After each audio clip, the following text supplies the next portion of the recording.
안 해보는데 옛날에. 강대한 목사님 안 계시니까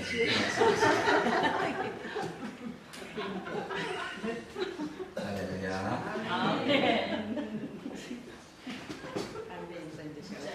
감사합니다. 오늘 찬양 너무 은혜로웠고 하모니카 소리가 여자들 간장을 울리게 아니라 우리의 신금을 울려서 참 감사드립니다. 오늘 시체실에 세구의 시체가 새로 들어왔습니다. 그런데 한결같이 세구의 시체가 다 웃고 죽은 거예요. 다 웃는 얼굴로 들어왔어요. 도대체 왜 이들은 웃으면서 죽었을까 해서 물었습니다. 그랬더니 첫 번째 사람은 100억의 로또에 당첨이 돼가지고 너무 좋아서 웃다가 심장마비로 죽었다. 그럼 두 번째 사람은 왜 웃으면서 죽었는가 물었더니 자식이 서울대학교에 합격했다는 소리를 듣고 너무 좋아서 웃다가 심장마비로 또 죽었다라는 거예요. 세 번째 사람은 어째서 웃으면서 들어와서 죽었습니까? 했더니 벼락 맞아 죽었다라는 거예요. 아니 뭐 벼락 맞아 죽었는데 왜 웃는 얼굴로 죽었습니까? 라고 물으니까 벼락이 번개가 번쩍할 때에 사진 찍는 줄 알고 김치 하다가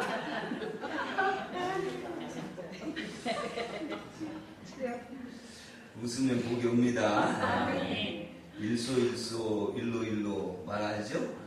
한 번 웃을 때에 한 번 젊어지고 한 번 화날 때에 한 번 늙어진다 라는 말이에요. 그러니까 웃으면 젊어지고 인상 쓰고 화내면 늙어지는 거예요. 그래서 많이 웃으며 사십시다. 어느 청소년 수련원에서 이런 질문을 학생들에게 던졌어요. 하나님과 돈이 싸우면 누가 이길까요? 라는 질문을 던졌는데 그 청소년들이 거침없이 돈이요 라고 대답을 했다고 합니다. 요즘 초등학교나 중고등학교에서도 돈을 빌려주고 이자를 받는 사채 놀이가 유행을 하고 있다고 합니다. 또 돈 때문에 폭력을 일삼는 경우가 서슴없이 벌어지고 있고요. 청소년들이 성매매를 한다든지 뭐 이염순위를 넘는 돈에 대한 그러한 욕심들이 어린 영혼들까지 썩어가게 만들어가고 있다는 겁니다. 돈이 도대체 무엇이기에 이렇게 어린아이들까지 그 인생을 망치게 만들고 썩어가게 하고 있는가라는 것입니다. 돈이 정말로 우리에게 행복을 주는 것일까? 돈이 정말 그렇게 귀한 것일까? 인생을 망쳐가면서까지도 그 돈이 그렇게 소중한 것일까? 왜 아이들이 이렇게 돈에 대해서 어린 아이들부터 집착을 하게 되었는가? 여러분 이건 모든 것이 바로 우리 기성세대들의 잘못된 돈에 대한 생각들 때문에 일어난 일입니다. 사실 우리나라가 너무 가난하게 살았어요. 너무 가난하게 살다가 보니까 그 가난함 속에서 모두의 바람이 부자 되는 거였습니다. 다 좀 잘 살고 있으면 하루에 세끼 밥 먹는 거 그거 한 번이라도 먹어봤으면 이라고 하는 소원을 다 가지고 있었습니다. 우리나라가 얼마나 가난했느냐. 조선시대 때에 우리나라에 처음에 복음을 들고 이 땅에 들어오신 분이 언더우드하고 아펜젤러가 1885년에 이 땅에 우리 개신교 복음을 들고 처음으로 인천 제물포항에 들어섰습니다. 그 전에 토마스 목사님이 물론 인천으로 통해서 복음을 들고 들어오려다가 제네럴 서머너를 타고 오다가 그 배에서 순교를 당하고 조선 땅에 발을 디디지 못했지요. 그러나 그 다음에 다시 이 언더우드와 이 아펜젤러가 일본에서 서로 만나서 조선으로 선교하러 가자 해서 같은 날 들어왔습니다. 그날이 부활절이에요. 부활절날 첫 인천 제물포항에 들어오면서 우리나라에 이제 복음이 들어오기 시작을 합니다. 그런데 당시 우리나라가 너무 가난했어요. 그래서 가난해서 병이 많았습니다. 이 가난에 관련된 병들, 결핵이라든지 이질이라든지 장티푸스라든지 이런 걸로 인하여서 수많은 사람들이 병원을 고치지 못하고 죽어가는 거예요. 아스피린 하나만 있어도 살 수 있는 사람들인데 그것이 없어서 죽어가는 사람들이 너무나 많았던 거예요. 그래서 이 선교사들이 제일 먼저 한 것이 병원을 세우는 거고 학교를 세우는 거고 교회를 세우는 거, 이 세 가지를 했습니다. 그래서 이 선교사들이 가장 먼저 세운 그 병원이 우리가 잘 알고 있는 세브란스 병원, 광회원이라고 하는 병원인데 지금은 세브란스 병원이죠. 제일 먼저 세운 학교가 우리가 알고 있는 배제학교, 배제대학이라고 할 수 있죠. 그렇게 세워졌습니다. 제일 먼저 세워진 교회가 세문안교회라고 서울에 세문안교회를 가장 먼저 세우게 되어졌죠. 그러면서 우리나라 사람들이 너무나 가난하게 살고 그동안에 이 양반과 상놈이라고 하는 그러한 그 지배계층과 그리고 그 지배계층에게 늘 하인처럼 삶을 살아가야 하는 종의계층, 이 사람들의 그 악습을 물리치기 위해서 이 선교사들이 참 많은 노력을 합니다. 그러면서 이제 교육을 시켜야 된다.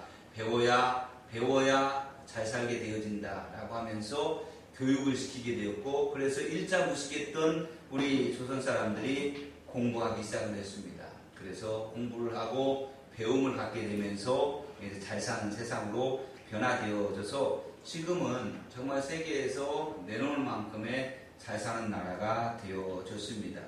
그런데 이렇게 가난하고 세계에서 가장 가난하던 우리나라가 이렇게 이제 부한 나라가 되어지기는 했지만 너무 가난에 찌들어 삶을 살아가다가 보니까 사람들의 마음속에는 부자 돼야 된다, 부자 돼야 된다, 부자 돼야 된다는 생각이 늘 자리 잡고 있었어요.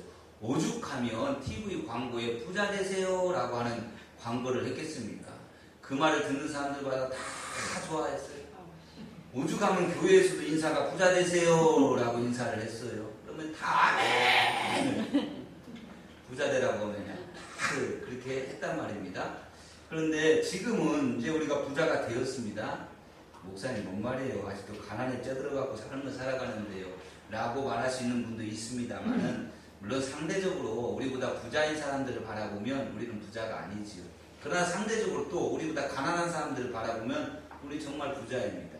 부자의 기준이 과연 어디일까? 이게 차이가 있을 수 있겠지만 적어도 우리가 하루 세끼 먹을 수 있고 내가 잠잘 수 있는 집이 있고 적어도 내가 옷을 입고 생활할 수 있다라면 우리는 부자입니다.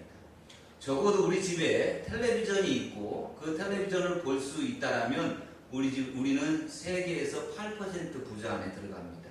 그러니까 어마어마한 부자예요. 적어도 내가 집에 자가용이 있고 자가용을 몰고 다닐 수 있다면 나는 세계 5% 부자 안에 들어갑니다. 그러니까 여러분들 집에 자가용이 있다면, 아니 내일모레 폐차인데요, 그래도 타고 다니는 자가용이 있다면 세계 5% 부자 안에 들어가 있는 사람들입니다. 우리는 다 부자예요.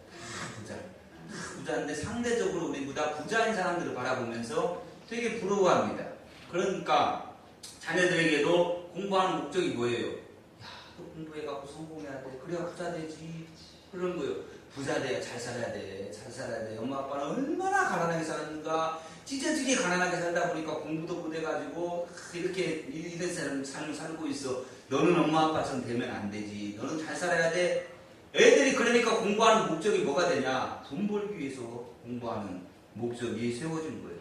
그래서 우리나라 사람들은요, 세계에도 없는 우리 단어가 있어요. 대기업이라고 하는 단어. 이 대기업이라고 하는 단어는 세계 어느 나라도 없대요. 그런데 우리나라만 있어요. 그런데 이 대기업에 우리나라는 목숨을 겁니다. 무조건 아이들은 공부해서 어디 들어가야 돼요? 안 되고 S성. 거기에 들어가는 것이 최고의 목적이 되어져 있어요. 그래가지고 무조건 거기 들어가야 된다라고 생각하고 거기 들어가면 무조건 성공한 사람이라고 평가를 합니다. 그런데 여러분 대기업 들어가 보세요. 대기업을 위해서요. 대기업 그 대기업의 그 회장을 가져서 뼈 빠지게 죽으라고 이래가지고 그 대기업만 키워주고요. 남는 거 하나도 없습니다. 여러분 하루에 15시간, 16시간 대기업을 위해서 열심히 일하면서 살아보십시오. 돈을 조금 모을 수 있으냐고 모릅니다. 그런데 그거 조금 지나고 나면 그 인생이 얼마나 비참하게 내가 왜 이렇게 일만 하고 살았는가, 내가 뭐 때문에 저 대기업을 위해서 희생하며 살았는가라는 것을 깨닫게 되어집니다. 인생을 그래서 유럽 사람들은 인생 돈을 그렇게 벌려고 하지 않아요. 그렇게 나의 것을 소유하려고 하지 않습니다. 그것 내게 있는 것이 있으면 즐길 줄 알아요. 누릴 줄 안다라는 겁니다. 근데 우리는 물질을 누리지를 못해요. 누리지를 못하고 그냥 차곡차곡 쌓아둡니다. 그래서 가난하게 삶을 살아요. 옛날부터 가난했는데 아우 지금 이 정도면 정말 우리가 부자지 이런 생각을 하면서 또 그냥 쓰지 않고 차곡차곡 모아요. 우리 교인들 가운데서도 아마 그랬을 것 같은데, 그럴 분이 있을 것 같은데, 노인들의 대부분이 뭐냐면 국가에서 나오는 그 돈이나 아니면 뭐 공공근로나 뭐 이런 걸로 해서 돈을 조금씩 모아요. 그런데 그거 진짜 악착같이 모아요. 안 씁니다. 안 써. 자기 뭐 옷 하나 사 입지 않고요. 얼마나 그렇게 모으는지 몰라요. 그래가지고 사람들의 습성이 뭐냐면 무조건 받는 거 좋아해요. 무조건 받는 거 좋아하고 안 베풉니다. 안 씁니다. 어떻게든 안 쓰고 안 먹고 모으는 거예요. 통장에 모아둔 거 누가 갖다 써요? 아들. 그것도 큰아들. 큰아들이 참 문제. 큰아들들이 다 갖다 써버려요.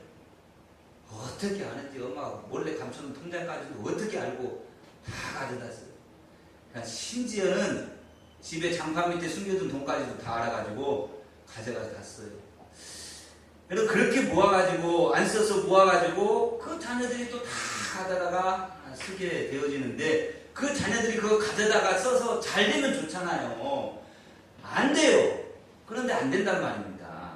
우리는 누릴 줄은 몰라요. 전혀 누릴 줄은 모르고. 근데 유럽 사람들은 그렇지 않아요. 자기들이 벌면 누려요. 내가 누리기 위해서 버는 거가 되는 거예요. 그래서 요즘에는 우리나라는 이 집도 하도 집 없이 살아다 보니까 집을 갖는 게 평생의 소원입니다. 내 평생 소원이거군 열심히 돈 벌어. 집 한 칸 마련하는 거, 이게 평생의 소원이에요. 그죠? 그렇게 삶을 살아갑니다. 그런데 여러분 틀려요. 자기 집 필요가 없어요. 다 임대 삽니다. 다 그냥 임대로 살아요. 내 집이 뭔 필요 있느냐는 거예요. 나 떠나버리면 나 이 세상 떠날 때 그거 가져가는 거 아니에요. 내 집 되는 거 아닙니다. 그래서 집이 필요 없는 거예요. 이제 우리나라도 보십시오. 여러분 재산 그거 내 것 하나도 없어요. 내 자식들한테 물려줄 수 있다? 천만의 말씀입니다. 이제 조금만 더 지나고 지금도 아이들한테 자녀들한테 물려주는 상속세가 어마어마하게 붙습니다. 여러분 예를 들어서 1억을 내가 가지고 있다. 1억을 내가 자식한테 물려주려면 4천만 원 세금 내야 돼요. 그러니까 상속세가 어마어마해요. 여러분들이 가지고 있는 집이요, 그거 집을 자녀한테 물려주겠다. 여러분 그 자녀가 내는 세금이 훨씬 많아요. 여러분 얼마 전에 뉴스 보셨죠? 여러분 그 전두환 이명박 전 대통령이 그 아들 이명박 아니고요. 죄송합니다. 이명박 씨 죄송해요. 조용기 목사 얘기를 하는데, 조용기 목사님이 그 아들이 국민일보 사장입니다. 그 아들이 아무튼 횡령과 이런 부분에서 교도소에 갔어요. 그래서 벌금을 맞았습니다. 벌금을 맞아가지고 벌금을 어마어마하게 맞았어요. 그런데 그 벌금을 누가 내줬냐? 조용기 목사님이 대신 내줬어요.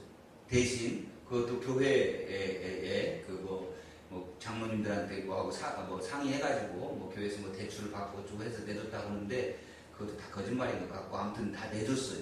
그랬는데요. 그 내준 돈이 예를 들어서 100억에 뭐 10억을 내줬다라고 하는데 그 대신 내준 10억에 대한 그 세금 그대로 10억을 또 물렸어요. 법원에서.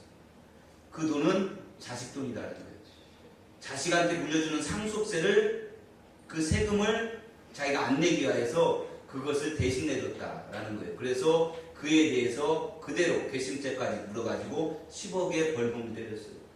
그러니까 10억도 훨씬 넘는데, 그러니까 조영기 목사가 아니 이건 억울하다 그래가지고 이거는 뭐뭇은 빼주고 나머지 부분에 대해서는 내가 물겠다 이렇게 하는데 법원에서 안 된다 그랬어요. 안 된다. 그것도 다 자식한테 주는 돈인데 당신이 자식한테 주는 그 상속세를 안 내기 위해서 대신 낸 돈이니까 당신은 그에 대한 합당한 세금을 내야 됩니다. 해가지고 또 세금을 내는 거예요. 여러분, 우리가 조금이라도 가지고 있어서 이거 자식들한테 물려주겠다? 그거 다 세금으로 나라에 바쳐야 돼요.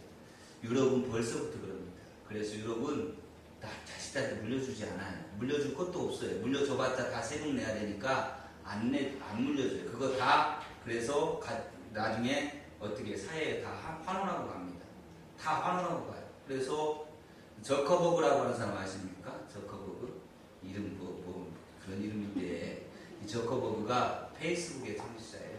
젊은 나이에 페이스북을 만들어가지고 어마어마한 부자입니다. 우리나라 뭐 부자는 아예 뭐 따라가지도 못해요. 그 저커버그가 자기가 결혼을 해서 30대에 지금도 딸이 났어요. 딸을 태어났어요. 딸이 태어났는데 하나님이 자기 가정에 딸을 선물로 주셨다 해가지고 그가 그 딸을 선물로 주신 하나님 앞에 감사해서 사회에 자기의 재산을 환원하겠다라고 하면서 자기 주식의 99%를 다 사회에 환원하겠다고 했습니다. 자기 딸을 하나님이 나에게 선물로 주셨다라고 하는 이 딸만 내게 있는 것만 해도 내가 감사하다라는 이유로 99%를 내가 다 주겠다. 99%가 수백 조가 돼요. 수백 조가. 어마어마한 돈입니다. 그거를 하나도 아끼지 않고 그거 다 주겠다. 그 99% 그리고 나머지 1% 그것 가지고 살아가겠고 그것 가지고 생활하겠다. 이렇게 말하는 거예요. 물론 그 1% 우리가 생각하는 돈보다는 훨씬 많겠지요. 그런데 외국은 그렇게 사회 환원하면 세금을 물리지 않아요. 그 돈에 대해서는 세금을 안 물려요. 근데 우리나라는요 아직 법이 그게 제대로 안 돼 있어요. 그래가지고 우리나라는 내가 예를 들어서 내가 가지고 있는 전 재산을 사회에 환원하겠다라고 하거나 교회에 내가 헌금하겠다 하면 그거에 대해서 세금을 물려요. 그 돈에 대해서 세금을 물리는 게 우리나라 법입니다. 고쳐야 된다라고 이야기하는데 여하튼 간에 우리가 잘 사는 거 뭐 어떤 게 기준이 우리가 잘 사는 것까? 우리의 자녀들에게 왜 꼭 그렇게 가르쳐서 어린 아이들부터 그렇게 벌써부터 심령이 상하고 악한 사람으로서 돈이 최고인 것처럼 그렇게 살아가게 만드는가? 앤드루 카네기라고 하는 분은 억만장자들은 별로 웃지 않는다라는 말을 했습니다. 그래서 그 말을 들으니까 저도 생각을 해봐서 텔레비전에 나오는 부자들 있잖아요. 그죠? 우리 재벌들이라고 하는 분들. 웃는 얼굴은 한 번도 본 적이 없는 것 같아요. 그들이 웃는 거 봤습니까? 돈 많이 갖고 있는 사람들은 안 웃어요. 돈을 지키기 위해서 웃을 겨를이 없습니다. 마음의 평안이 찾아오질 못해요. 오늘 우리 찬양 남윤진 집사님 가정에서 드렸는데 평화? 없어요. 돈 지키기 위해서 평화가 어디 있습니까? 악착같이 돈을 지키려고 하니까 웃지를 못하는 거예요. 그런데 여러분 우리가 돈을 가지고 무엇을 하고 있는지 또 무엇을 하고 싶은지 이것이 우리에게서는 가장 중요한 부분입니다. 성경에 보면 돈은 자족하라라는 말씀을 하고 있습니다. 여러분 이 자족이라고 하는 것은요 내게 환경이 어떻든 간에 내가 그 환경에 영향을 받지 않고 행복한 마음을 누리는 것 이것이 자족이라고 이야기를 합니다. 자족의 비결은 뭐냐? 내가 가지고 있는 그것 내게 얼마가 있든지 간에 그것으로 만족할 수 있는 것 이것이 자족이다라는 말씀입니다. 9절에 보면 부하려 하는 자들은 시험과 올무와 여러가지 어리석고 해로운 욕심에 떨어진다라고 말합니다. 여기서 부하려 하는 자들은 그러면 사람들은 부자 되는 것을 좋아하면 안 되는가? 그게 아니다라는 거예요. 성경에도 얼마든지 돈을 벌면서 살아가고 또 그렇게 모아야 된다라고 이야기합니다. 다만 재물에 소망을 두면 안 된다 이 말이에요. 돈 이렇게 살면 안 된다라는 것입니다. 아니 비즈니스 하는 사람들이 사업하는 사람들이 우리가 최대의 이익을 얻는 거 당연한 거죠. 우리도 좀 더 좋은 직장으로 돈 많이 주는 직장으로 옮겨가는 거 잘못된 게 아닙니다. 그렇게 할 수 있어요. 그렇게 또 해야 되죠. 그런데 돈에 얽매여 가지고 거기에 모든 것이 쏟아부어져서 되는 것이 아니고 그것이 아니라 내게 주어지는 것에 만족할 줄 아는 삶. 이 자족할 수 아는 삶을 살아가는 자에게는 돈에 지배받고 삶을 살아가지 않게 되어진다라는 말씀입니다. 공술의 공수거 그랬습니다. 공술의 공수거. 우리 잘 아는 말이잖아요. 우리가 세상에 아무것도 가지고 온 것이 없으니까 또 아무것도 가져갈 거 없다. 이 말이죠. 이 말이 언제 생긴 줄 아십니까? 공술의 공수거 누가 말했을까요? 여하튼 간에 누가 말했던 간에 여러분 누가 말했겠습니까? 하나님이 말씀하셨어요. 하나님이 이미 2000년 전에 우리에게 말씀했어요. 한번 볼까요? 여러분 7절 한번 보십시오. 7절 6장 7절 디모데전서 같이 한번 읽어봅시다. 시작. 우리가 세상에 아무것도 가지고 온 것이 없으니 또한 아무것도 가지고 가지 못하리니. 이미 하나님께서 2000년 전에 우리가 공수의 공수거라는 말씀을 하신 거예요. 다른 유명한 성인이 말한 것이 아니다라는 거예요. 세상의 모든 것들은요, 사람들은 성경 말씀에 다 있어요. 그거 갖다가 자기가 인용해가지고 써먹는 거예요. 또 어떤 사람은 성경에 있는 것조차도 모르고 그냥 써먹는 사람들이 있어요. 그런데 여러분 세상의 모든 진리와 가치와 이치는 다 성경 안에 있습니다. 이미 하나님이 다 말씀해 두셨다라는 거예요. 공수거, 공술의 공수거. 여러분 아무것도 가지고 온 거 없으니까 아무것도 가져갈 것도 없어야 된다라는 말씀이에요. 어느 거지 부자가 살고 있었어요. 그런데 이 아들은 늘 아버지에게 이런 말을 하는, 아버지 왜 우리는 집이 없어요? 왜 맨날 밖에서만 자야 되고 산에서 자야 되고 들에서 자야 되고 늘 그래요? 왜 우리는, 그리고 아버지 왜 남의 집에 가서 또 얻어먹으면 안 돼요? 왜 우리에게는 돈이 없어요? 왜 우리에게는 쌀이 없어요? 이런 말을 막 하는 거예요. 그러니까 아버지인 거지가 아무 말도 안 하고 있어요. 대답을 안 해줍니다. 그런데 어느 날 산에서 두 부자가 잠을 자는데 아래 보이는 마을에 큰 부자가 살고 있는데 그 부잣집에 불이 난 겁니다. 불이 나가지고 동네가 다 난리가 난 거예요. 그 불을 끌려고 난리가 났고 그 부자는 막 발을 동동동동 굴르면서 자기 집에 불 나갔고 모든 것이 다 없어졌다고 막 땅을 치면서 울고불고 난리가 아니에요. 이 모습을 본 아버지가 아들 거지에게 하는 말이, 너는 예비에게 감사해야 된다. 집이 없으니 불탈 일도 없고 돈이 없으니 걱정할 필요도 없지 않느냐.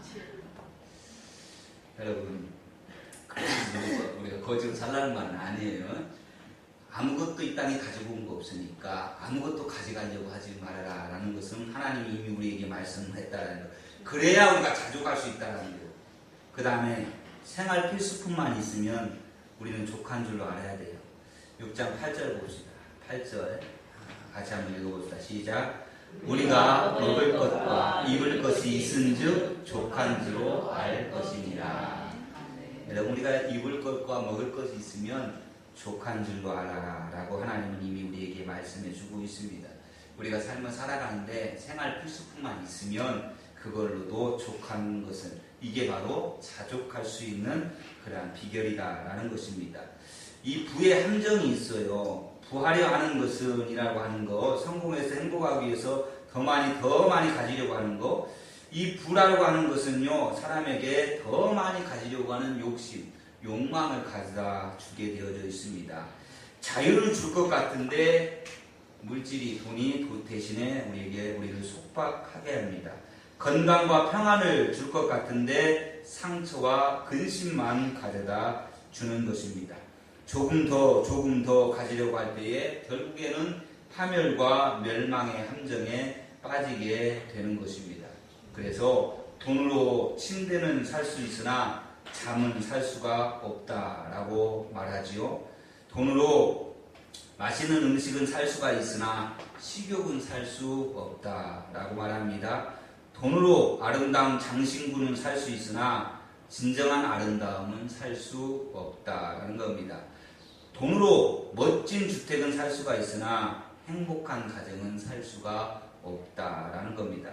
돈으로 쾌락은 살 수가 있으나 진정한 행복은 살 수가 없습니다. 우리가 돈의 이 함정에 빠져서는 안 된다라는 말씀입니다. 또한 우리가 하나님께 소망을 두라라고 오늘 본문의 말씀에는 말합니다. 오늘 17절에 내가 이 세대에서 부한 자들을 명하여 마음을 높이지 말고 정함이 없는 재물에 소망을 두지 말고 오직 우리에게 모든 것을 후히 주사 누리게 하시는 하나님께 두며라고 말씀하고 있습니다. 그러니까 이 재물도 누가 주시냐, 누구 손에 달려 있느냐? 하나님 손에 달려 있다라는 말씀입니다. 네. 우리에게 모든 것을 후히 주시는 분, 그러니까 그것을 누리며 살아가게 하시는 하나님께 소망을 두고 살아가라라는 겁니다. 재물을 많이 가지면 사람이 교만해집니다. 그래서 재물을 많이 가진 사람들이 늘 이 교만에 빠지는 경우가 많아요. 저 사람들은 왜 저 모양일까? 저 사람은 왜 저렇게 게으를까? 이만하면 나도 잘했지. 우월의식에 빠지게 됩니다.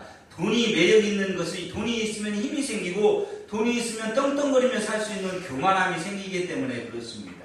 우리는 이 돈 때문에 교만해져서는 안 된다라는 말씀입니다. 그래서 하나님께서는 그 마음을 두지 말라는 거예요. 거기에 부한 자들은 명하여 마음을 높이지 말고 교만해지지 말아라 라는 말입니다. 정함이 없는 재물에 소망을 두지 말고 라는 거 말합니다. 그 재물에 소망을 두지 말고 그 재물까지도 가져다 주게 하시고 그 재물을 누리며 살게 만드시는 하나님께 소망을 두고 살아라 라는 말씀입니다. 여러분, 우리 믿음의 사람들은 그래서 사치하며 살면 안 된다라는 겁니다. 근데 사치라는 것이 그렇다고 해서 그럼 목사님 명품 가방 하나도 못 사야 돼, 못 가져야 되고 명품 옷 하나도 못 입어야 됩니까? 그게 아닙니다. 그렇게 하지 마. 그걸 이야기하는 것이 아니에요. 사치라는 것은 내가 필요 없는 것까지도 내 것으로 가지려고 하는 것이 사치라는 거예요. 여러분, 우리 필리핀에 유명한 마르코스 대통령이 있었죠. 독재자. 그 마르코스 대통령의 부인이 이멜다 마르코스입니다. 이멜다의 이야기를 아마 들어보셨을 거예요. 이멜다, 이 마르코스가 죽고 그 가문이 망하면서 이멜다의 집에 그 재산을 몰수하기 위해서 많은 사람들이 그 집에 들어갔어요. 그래가지고 집에 들어가자마자 제일 먼저 여러분 집 들어가면 뭐가 가장 먼저 있습니까? 신발장 있잖아요. 신발장을 열어보는 순간 다 기절합니다. 왜? 신발장에 명품 구두가 3,000컬레가 있어요. 3,000컬레. 여러분, 그냥 구두 아니에요. 10,000원, 20,000원짜리 구두가 아니라 명품 구두만 3,000컬레를 가지고 있었다는 거예요. 이게 말이 되는 겁니까? 이게 사치라는 거예요. 이거는 이렇게 살아서는 안 된다는 거예요. 여러분, 이멜다가 하나님 안 믿는 사람인가요? 믿어요. 왜? 필리핀은 대부분이 다 캐톨릭 인구입니다. 캐톨릭 사람들이에요. 그들도 하나님 믿는다고 그래요. 그런데 그런 사치를 하고 살아가고 있어요. 이 이멜다가 그 남편 마르코스에게 청혼받을 때 어떻게 마르코스가 청혼을 했는지 아십니까? 진주 목걸이, 그것도 천연 진주가 7,107개가 달려있는 목걸이, 진주 목걸이를 선물했을 때 그때의 그 청혼을 받아들였다는 거예요. 7,107개라는 것은 이 필리핀의 모든 섬 다 합치면 7,107개입니다. 그러니까 이 마르코스가 이멜다한테 청혼할 때 이 나라를 당신에게 주겠습니다, 이 말이에요. 그때서야 이멜다가 그 청혼을 받아들였대요. 여러분, 이런 것은 우리가 안 된다라는 거예요. 이렇게 사치스럽게 삶을 살아가면 안 된다라는 거예요. 우리가 누리며 살아가는 건 필요하지만 사치하면서 살아가는 하나님의 뜻이 아니다라는 말씀입니다. 우리가 좀 더 누리면서 살아갈 수는 있지만 나누면서 살아간다라면 하나님께서 주신 재물을 가장 아름답게 쓰는 것이 아닐까요? 교회를 위하여서, 하나님의 선한 사업을 위하여서, 그리고 이웃을 위하여서 그것을 나누면서 살아가는 자들은 이 땅에 재물을 쌓아두는 자가 아니라 저 하늘에 재물을 쌓아두는 자라라고 성경은 말씀하고 있습니다.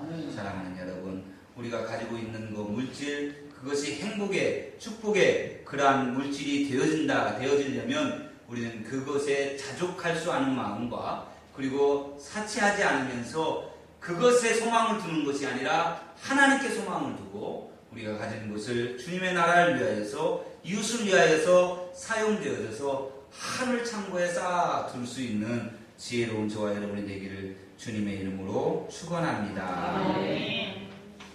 우리 함께 찬양합시다.